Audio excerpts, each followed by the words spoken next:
Bonsoir à toutes et à tous, il est 22 heures sur Télé Djibouti. Merci de nous rejoindre pour cette nouvelle édition. Voici les titres de l'actualité de ce soir.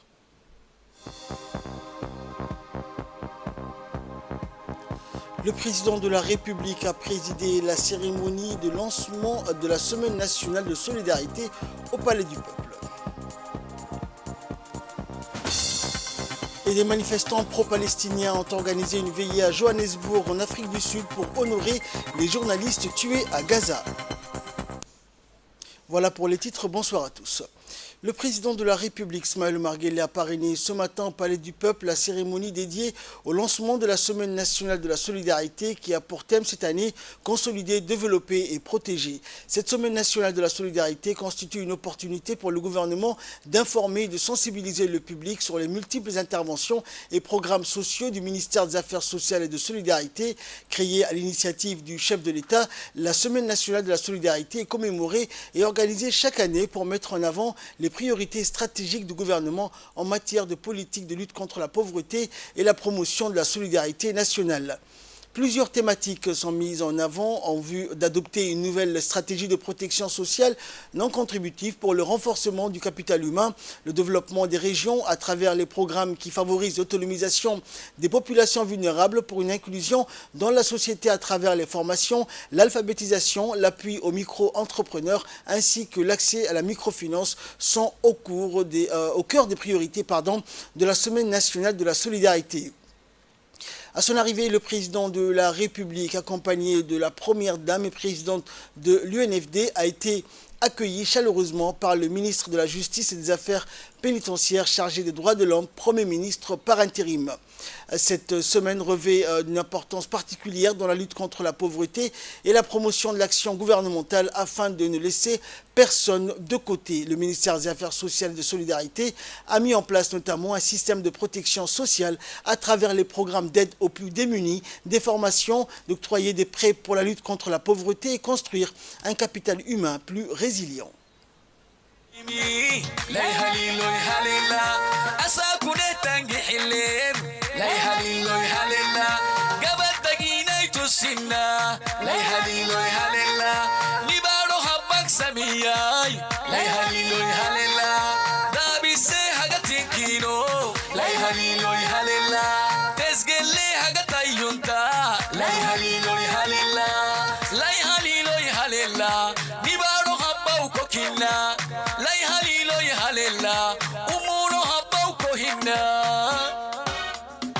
يلي هبطو كلمي لا يهلي لو يهللا أساكونه تنجي حلين لا يهلي لو يهللا قبل تجيني تسنا لا يهلي لو يهللا لبارو هبك سمياي لا يهلي لو يهللا دابي سيها قتينكينو لا يهلي لو يهللا تسجل ليها قتيونتا لا يهلي لو يهللا لا يهلي لو يهللا كوكينا لا يهلي لا يهللا أمونو هباو كوهنا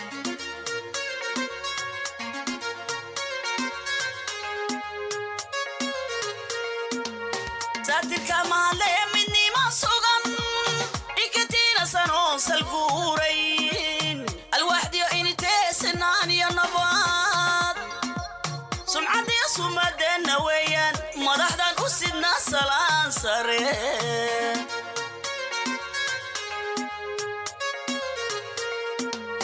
ساتر كمال مني ما صغن إكتينا سنون سالفورين الواحد يعيني تسنان يا نبات سمعت يا سمد النويان مرحبا أسدنا سلام سرين سنتوا أمر ساتر كنا فرق وهرا ومر سؤال كسابسا مرتدو سنتوا أمر ساتر كنا فرق وهرا ومر سؤال كسابسا مرتدو سوالي بدل كسابات بنتي هوا لي هوا إلهي كسوكو أيو سركعي سما وضع أبا كسيحانيني مسألة نصاندر أيو قلي أبا سورة قلي أيو سركعي وفلي بسامي صدقي إنه هلو سما وضع أبا كسيحانيني سوكا يا أوحي دول كسيحاني أبا سورة قلي أيو سركعي seexanine dadaal la socdee ayaan lagu sugin fadhiga ayaan lagu sugin fadhiga saboolnimo dalka sabata bixintii ilaahay ka sokow ayuu sara kacay sama wada aabaan ka seexanine masalada sahan dheer ayuu galay abbaa suura geliyay uu sara kacay qofaliba saamigiisadkii inuu helo sama wada aabaan ka seexanine sokaya u xidho ka seexanine abbaa suura geliyay uu sara kacay saboolnimo sida looga bixi karo sama wada aabaan ka seexanine dadaal la socdee ayaan lagu sugin fadhiga Ensuite, le président de la République et la première dame ont visité les différents stands qui retracent les différents rôles, l'accomplissements du ministère de la Solidarité. Et lors de sa visite, donc de leur visite des différents stands, le président de la République et la première dame ont pu échanger avec le personnel et les employés présents pour leur rôle et actions cruciales de la solidarité dans la construction d'une société plus équitable et inclusive. La diversité des stands reflétait la richesse des projets et programmes entrepris par le ministère des Affaires sociales et de solidarité pour répondre aux défis sociaux en vue de construire une société plus solidaire et résiliente.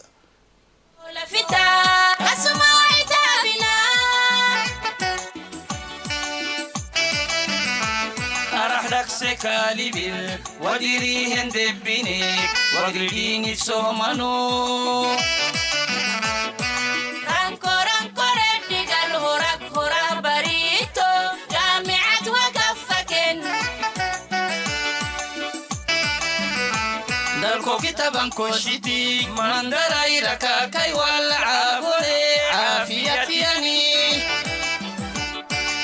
إنك عرمي عفكناي يتدي مرسوسني ما تدور عن دفلي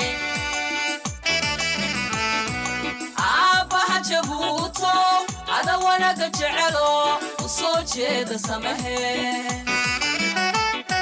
جدك قوش عديقاي نوجوك ورصعو هجيساني نوجوك يدقا هجوجيني نوجوك جيرونا ساقين حكو جوغا قارينو نوجوك نوجوك أبقيل نوجوك نعبكين هجري نوجوك وشدا كجعلي نوجوك هويكا كجعلي نوجوك إسماعيل عمر قيلو نوجوك نوجوك أبقيل نوجوك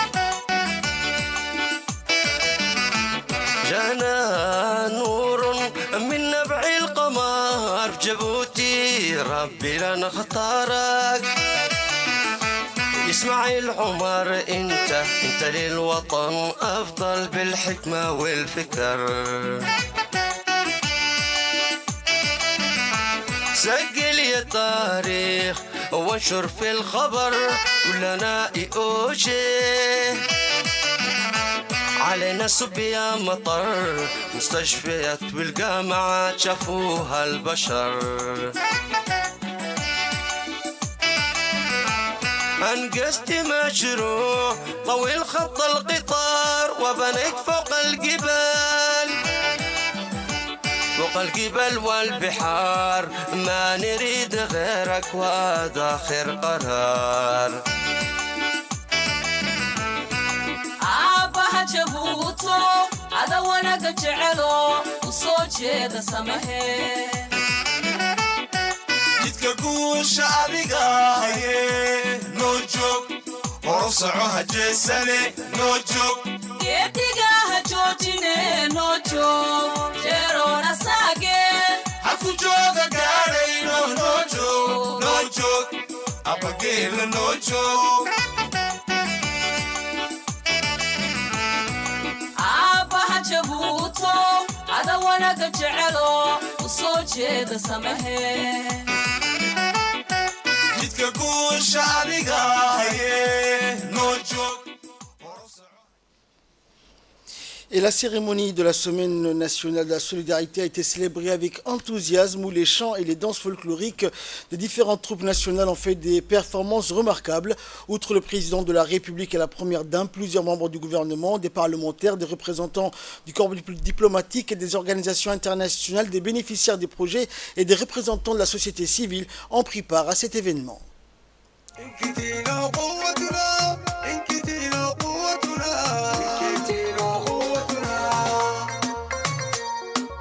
والتقدم والتطوير حققنا مشاريع كتير العالم يشهد لنا يلا نحيي رئيسنا يلا يلا يلا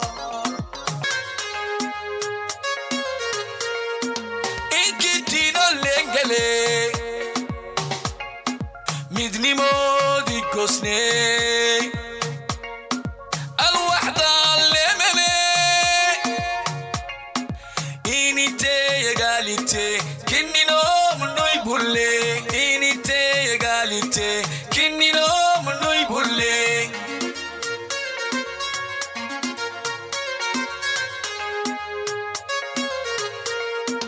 inkitino lengele midni modi kosne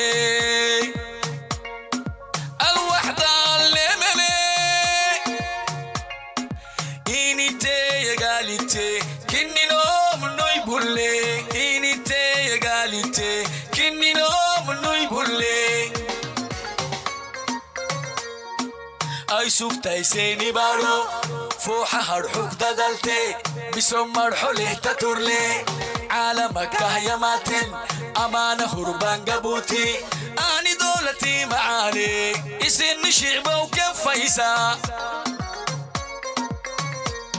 saatirka mahadlaya midnima sugan inkatiina sanoon salguurayn alwaxdiyo initee sinaan iyo nabaad sumcadiyo sumadeenna weeyaan madaxdan u sidnaa salaan sare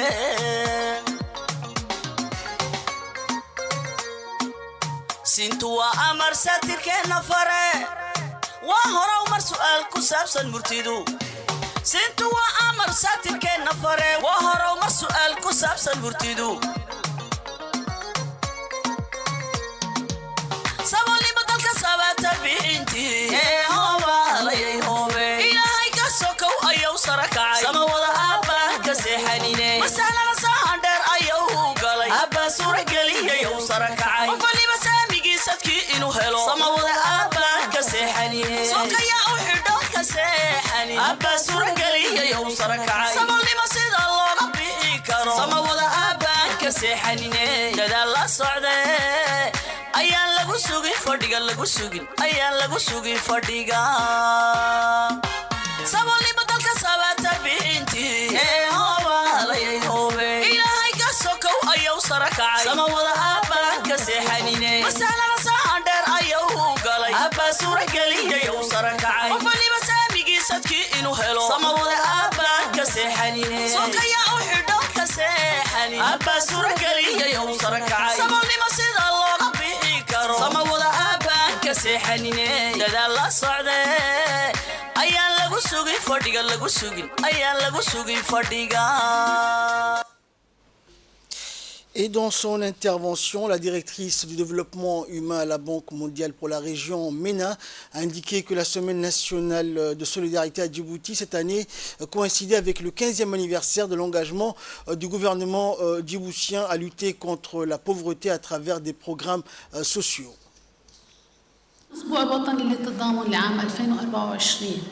La Semaine nationale à Djibouti cette année 2024 coïncide avec le 15e anniversaire de l'engagement du gouvernement djiboutien à lutter contre la pauvreté à travers des programmes sociaux. À cette occasion, je voudrais féliciter le gouvernement du peuple djiboutien pour les efforts continus auxquels la Banque mondiale a pu contribuer. Actuellement, le développement humain représente environ 24% à l'aide totale offerte par la Banque mondiale et couvre notamment les secteurs de l'éducation, de la santé et de la protection sociale. La mise en œuvre du programme social permet de bénéficier de l'expertise et des expériences susceptibles de renforcer la coopération entre le gouvernement djiboutien, la Banque mondiale et d'autres partenaires pour réaliser des réformes qui augmenteront les programmes visant à lutter contre la pauvreté et renforcent le capital humain.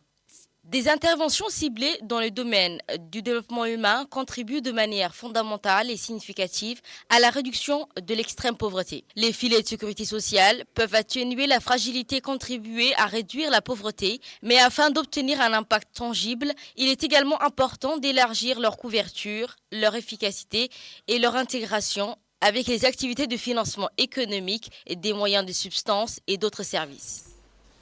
Suivant à présent l'intervention du coordinateur résident du système des Nations Unies, M. Barahona. La solidarité, c'est parler de pauvreté.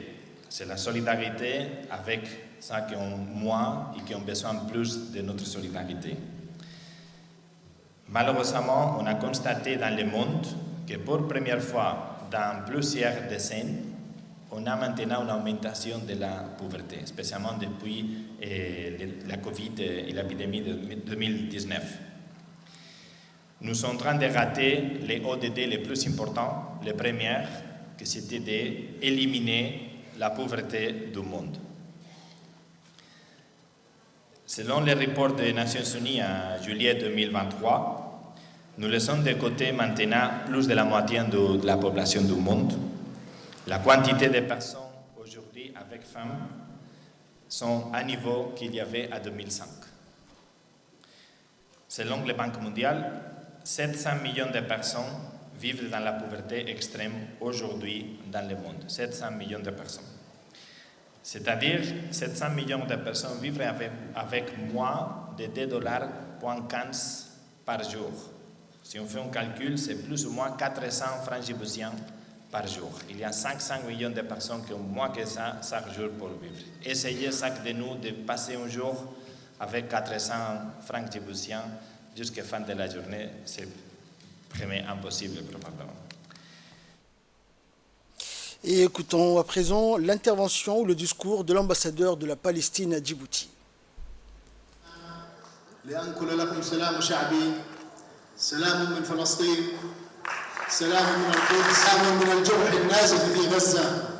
Permettez-moi d'emblée d'adresser mes sincères remerciements et ma reconnaissance au président de la République et le peuple djiboutien pour son soutien indéfectible au peuple palestinien, pour sa solidarité fraternelle avec le peuple palestinien. C'est un plaisir de vous transmettre les salutations du peuple palestinien, en particulier dans la bande de Gaza, qui souffre des conséquences de l'agression israélienne continue depuis le 7 octobre dernier. Le nombre de victimes de la brutale agression israélienne s'élève à environ 26 270 martyrs et plus de 70 blessés et environ 2 millions de déplacés qui sont à l'origine des enfants et des petits-enfants des réfugiés il y a 75 ans. Le peuple palestinien a besoin de ce genre de solidarité et de soutien depuis 75 ans et nous vivons dans la justice. Nous avons besoin de cette solidarité et de ce soutien de nos frères et de ceux qui ont rédigé des chartes et des lois internationales qui parlent de justice et de droits de l'homme. Enfin, l'appel de mon peuple aujourd'hui est suffisant pour les doubles standards que nous vivons en tant que peuple et en tant que nation depuis de nombreuses décennies.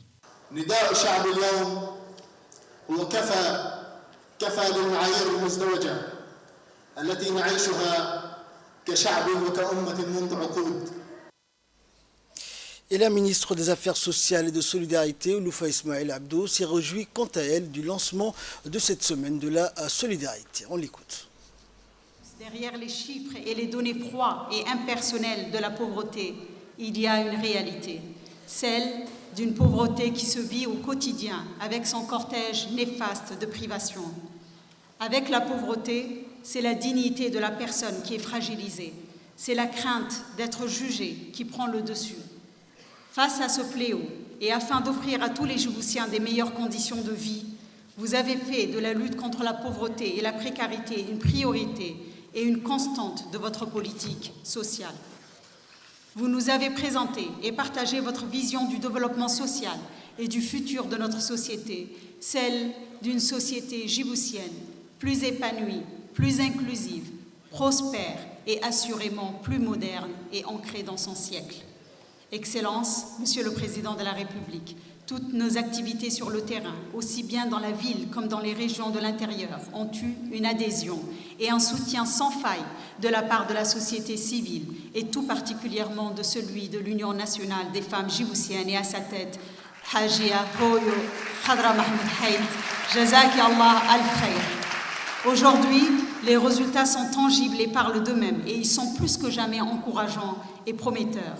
J'en veux pour preuve le recul significatif du taux de pauvreté extrême qui passe de 34,7% à 21,1% entre 2002 et 2023, quand celui de la pauvreté relative passe de 67,9% à 35,8%, soit une baisse de plus de 33% qui représente environ 300 000 individus. Les actions du ministère des Affaires sociales et des Solidarités ont tout d'abord permis de mieux connaître nos personnes pauvres et vulnérables, de les identifier, mais aussi soulager leurs souffrances en leur apportant les aides sociales sous plusieurs formes, comme vous avez pu le visionner dans la vidéo, car la pauvreté est multidimensionnelle. Elle n'est pas seulement une pauvreté monétaire, mais elle est aussi d'éducation, de santé, d'environnement et aussi de l'habitat. Actuellement, nous avons entamé un processus d'accompagnement et d'autonomisation à grande échelle pour les aider à les sortir de la pauvreté. Durant ces 10 dernières années, Monsieur le Président, plus de 56 000 ménages ont eu un accès au financement, soit environ 300 000 individus pour développer des activités génératrices de revenus et sortir du cercle vicieux de la pauvreté intergénérationnelle. Et dans la première partie de son allocution, de son intervention, le président de la République, Ismaël Omar Guelleh, a rendu un vibrant hommage au président, donc à la Palestine et à ses habitants. On écoute le chef de l'État.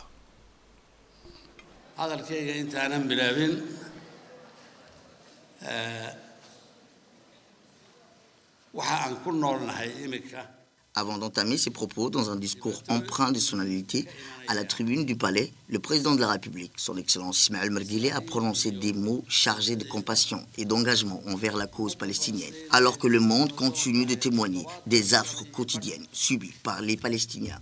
Le président Guelleh a dénoncé avec fermeté l'incertitude morale et l'atteinte à l'humanité qui caractérise notre époque. Nous vivons une époque d'incertitude. Aujourd'hui, a-t-il déclaré, une époque où la moralité et le sens de l'humanité vacillent en raison des épreuves quotidiennes qui traversent nos frères palestiniens, a-t-il ajouté devant une assemblée attentive. Ces paroles ont résonné comme un appel à l'action et à la solidarité internationale envers un peuple confronté à une adversité sans précédent. Évoquant la résilience du peuple palestinien face à l'oppression et à la violence, le président Guelleh a souligné leur lutte désarmée et leur détermination à défendre leurs terres et leur dignité.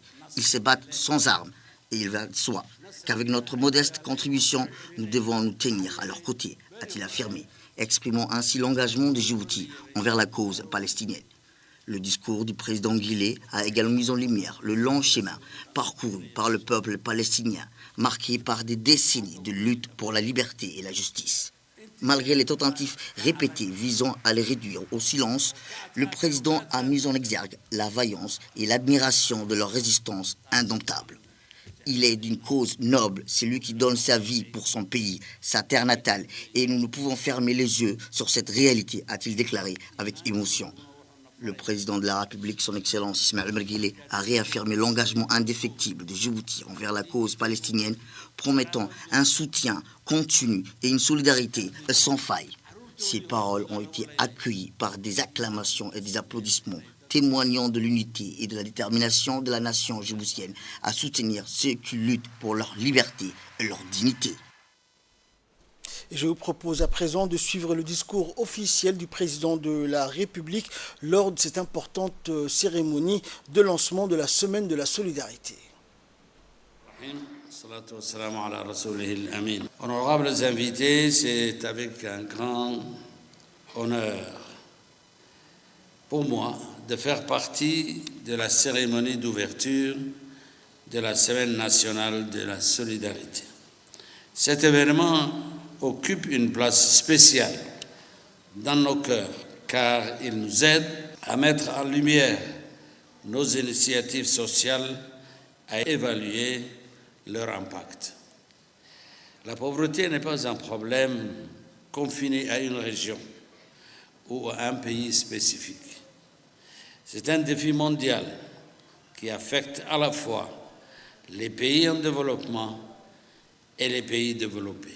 Aujourd'hui, plus d'1 milliard de personnes vivent avec moins d'1 dollar par jour.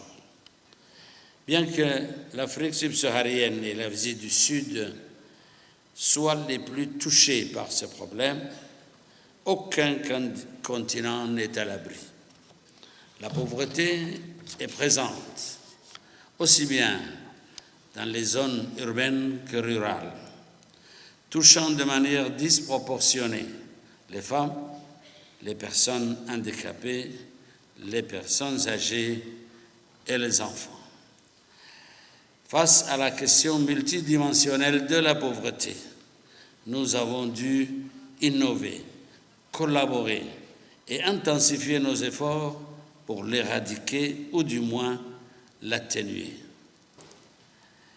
Nous avons entrepris diverses initiatives complémentaires telles que l'élaboration de stratégies, le développement d'outils de microfinance islamique, notamment à travers la création des caisses populaires d'épargne et de crédit, le CEPEC, la création d'institutions chargées de la réduction de la pauvreté comme l'Agence pour le développement social, ADDS, et un secrétariat d'État en charge de la solidarité nationale.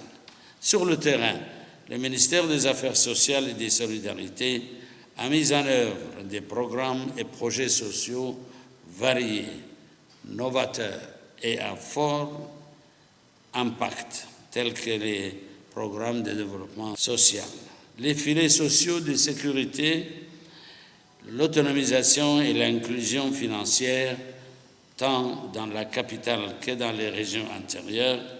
Tant qu'il reste du travail à faire, nous ne pouvons pas considérer notre devoir comme accompli. Aujourd'hui, grâce à ces réalisations, nous pouvons être fiers des résultats obtenus et des progrès majeurs réalisés en matière de politique sociale et de réduction de la pauvreté. Nous sommes conscients que la pauvreté ne disparaîtra pas du jour au lendemain et que nous avons encore beaucoup de chemin à parcourir.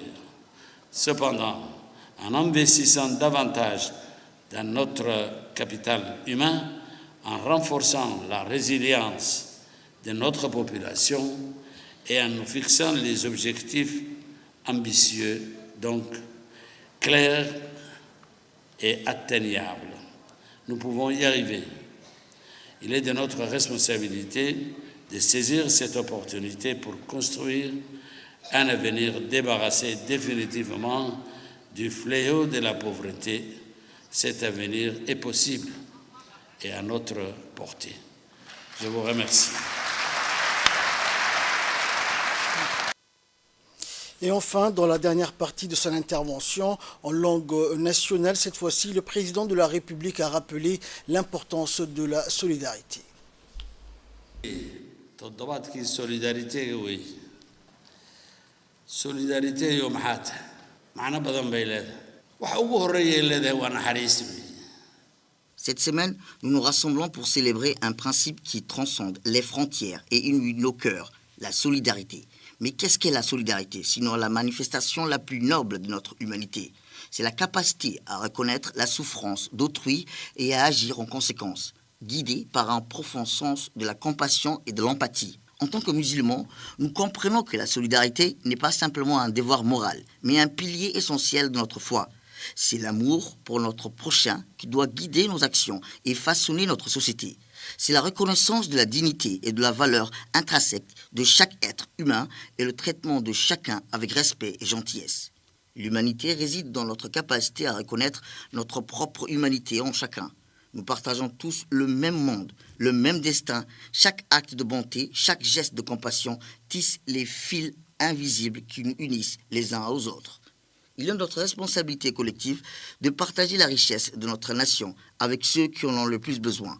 Cela peut prendre différentes formes, que ce soit la construction d'écoles, la fourniture de soins de santé ou simplement offrir un soutien financier aux familles dans le besoin. Notre objectif est de construire une société plus juste, plus équitable, où chacun a la possibilité de s'épanouir pleinement. Nous devons également reconnaître que la vie est faite de défis et d'obstacles, mais ces difficultés ne sont que temporaires. Chacun d'entre nous a le potentiel de surmonter ces difficultés, que ce soit parce que ses propres efforts ou avec l'aide de la communauté. En tant qu'État, nous avons la responsabilité morale et éthique de veiller sur les plus vulnérables parmi nous, de leur offrir un filet de sécurité pendant les moments difficiles, mais aussi de créer un environnement propice à leur épanouissement. Cette semaine de solidarité est une occasion pour chacun de nous, rapprocher de nos concitoyens les plus démunis, de comprendre leur situation, de leurs besoins. Soyons ceux qui portent leurs préoccupations et leur lutte à la lumière, qui agissent pour apporter un peu de bonheur et de soulagement dans leur vie. C'est en redoublant nos efforts que nous pourrons véritablement construire un avenir meilleur pour tous. Et toujours dans la même journée, le chef de l'État Ismaël Omar Guelleh a décerné la médaille de commandeur dans l'ordre national du 27 juin au président du Parlement arabe, Adel Al-Assoumi. Le déplacement de M. Al-Assoumi à Djibouti s'inscrit dans le cadre d'une tournée dévolue à la réalisation d'une plus grande cohésion et solidarité dans le monde. Dans des entretiens préalables à la distinction faite à Al-Assoumi, le président de la République et le président du Parlement arabe ont évoqué ensemble les principales problématiques à l'ordre du jour dans le monde arabe. Les entretiens ont ensuite été étendus à l'identification de mécanismes complémentaires d'action qui sont de nature à œuvrer au renforcement de la cohésion et de la solidarité dans cette région. Mais c'est toutefois la question palestinienne qui a été au cœur des échanges entre les chefs de l'État et Al-Assoumi. Sur ce sujet précis, les deux parties ont réitéré leur engagement en faveur d'une intensification de l'appui multiforme à apporter au peuple frère palestinien dans sa quête légitime à opposer une résistance farouche au diktat injuste, inhumain et criminel de l'État d'Israël. Et dans une déclaration faite à l'issue de son audience avec le président Guelleh, le président du Parlement arabe s'est dit honoré de la distinction reçue. Il mit également à profit cette déclaration pour souligner le rôle positif de Djibouti au sein de la nation arabe, aussi bien en termes de solidarité que de diplomatie active au service de la préservation de la promotion des intérêts du monde arabe. Et le président du Parlement arabe donc, a indiqué à l'issue de sa rencontre avec le président Guelleh que le président de la République était l'un des dirigeants arabes pour lequel le Parlement arabe avait le plus grand appréciation et respect dans les positions de Djibouti pour leur soutien aux questions arabes, en particulier la question palestinienne. Comme vous le savez, a-t-il indiqué, président qui est toujours proactif en fournissant aide, soutien et assistance au peuple arabe en général et aux frères palestiniens en particulier. Djibouti est un exemple en apportant un soutien rapide à l'UNRWA après que certains pays ont arrêté leur aide. Cela confirme encore une fois que Djibouti cherche toujours le bien de la nation arabe et soutient les frères palestiniens. De plus, la position de Djibouti qui soutient l'Afrique du Sud dans sa plainte à la Cour internationale de justice.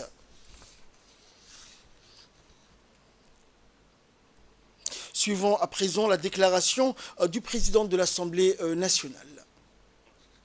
Très fier d'accompagner le président du Parlement arabe ici, ce qui est arrivé suite à mon invitation, et l'honneur que le président lui a fait de le décorer lors du 27 juin. C'est un honneur pour les relations particulières qu'entretient Djibouti et la Ligue arabe. Vous savez que Djibouti, depuis 1977, est membre de la Ligue arabe. Nous avons des représentants au niveau du Parlement. Et aujourd'hui, sa présence va renforcer davantage les relations de partenariat entre l'institution de la Ligue arabe et le Parlement djiboutien.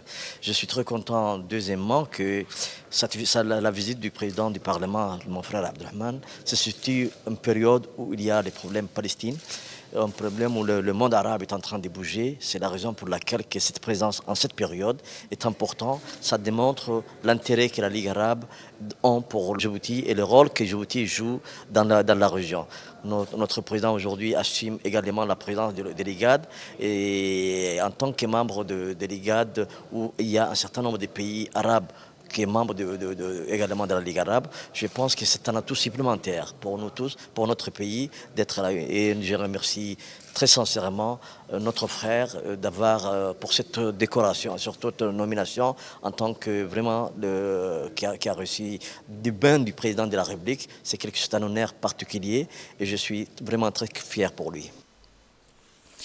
Et le président de l'Assemblée nationale a reçu également par la suite le président du Parlement arabe à l'Assemblée nationale. Les deux responsables ont échangé sur les relations entre le Parlement arabe et l'Assemblée nationale de Djibouti, ainsi que sur les questions régionales et internationales d'intérêt commun, notamment la prévention et la lutte contre l'extrémisme violent, le développement durable, la coopération parlementaire et la solidarité arabe. Le président du Parlement arabe a salué le rôle de Djibouti dans la stabilité et la sécurité de la région, ainsi que son soutien aux causes arabes. Il a également exprimé sa volonté de renforcer les liens entre le Parlement arabe et l'Assemblée nationale de Djibouti en vue de promouvoir les intérêts communs et de faire face aux défis communs.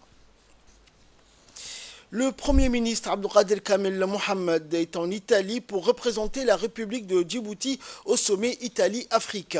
Le Premier ministre est arrivé à Rome, capitale de l'Italie, pour participer au sommet Italie-Afrique, prévu donc du 28 au 29 janvier. À son arrivée à l'aéroport, le Premier ministre et sa délégation ont été accueillis par les officiels italiens. Et dans la soirée, le Premier ministre Abdelkader Kamel a participé à une réception officielle offerte par le président italien Sergio Mattarella. La coopération entre l'Italie et l'Afrique sera au centre des travaux et de ce sommet qui s'est ouvert donc aujourd'hui à Rome, et de nombreux chefs d'État et chefs de délégation de pays africains prennent part à ce sommet.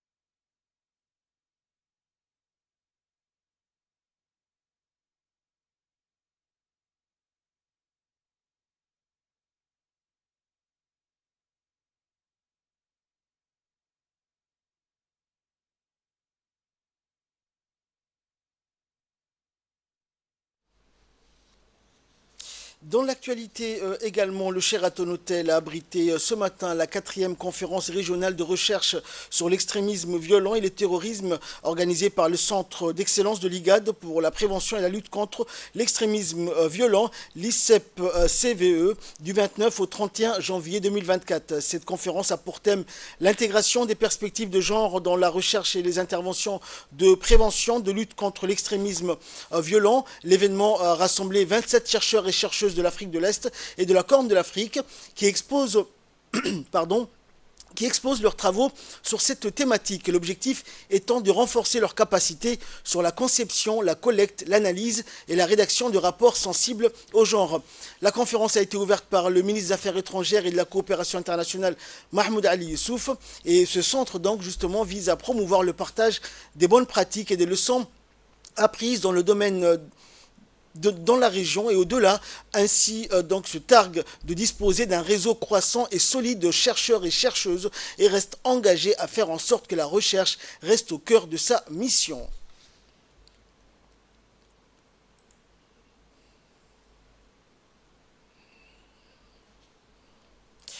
Le secrétaire général du ministère de l'Éducation nationale de la formation professionnelle, Mohamed Abdellah Mayoub, et l'ambassadeur de Chine en République de Djibouti, Hu Bin, ainsi que le capitaine de vaisseau supérieur, Liu Feng, commissaire politique et commandant de la base militaire chinoise à Djibouti, ont parrainé aujourd'hui, en fin de matinée, une cérémonie de remise de dons de matériel informatique et scolaire à l'école de Hodan Nord. De nombreux camions de la base militaire chinoise chargés à masse ont envahi la cour de l'école qui a été somptueusement distingué aux couleurs de la Chine et de Djibouti, le tout devant une centaine d'enfants fantastiquement bien disposés devant la tribune officielle où se sont succédés les personnalités publiques pour prononcer leur discours. Et l'ambassadeur du Chine, donc Hu Bin, a indiqué que la base de soutien chinoise a fait beaucoup d'efforts pour encourager les coopérations amicales des deux pays, telles que les dons scolaires, les services médicaux et les secours aux sinistrés, et aussi la contribution à la paix et à la stabilité régionale. Et le secrétaire général du MENFOP a exprimé exprimé de son côté ses vifs remerciements en son nom propre et au nom du MENFOP à tous les commissaires politiques et commandants de la base militaire chinoise à Djibouti pour le don de matériel scolaire. Par ailleurs, il a ensuite salué le partenariat de la Chine avec le MENFOP pour améliorer les conditions de réussite des élèves. Enfin, les élèves donc avaient l'air tout heureux de recevoir des sacs à dos remplis de matériel scolaire et des cadeaux en tout genre. Les soldats chinois ont fait des démonstrations de karaté, d'arts martiaux et de chant devant les officiels et les élèves présents à la cérémonie, et une belle photo de famille a clôturé cette très belle journée. De matériel scolaire par la base chinoise. Cette action assez quand même riche de la part de l'armée chinoise qui quand même contribue un peu à l'action, à la réussite un peu de tous ces élèves-là.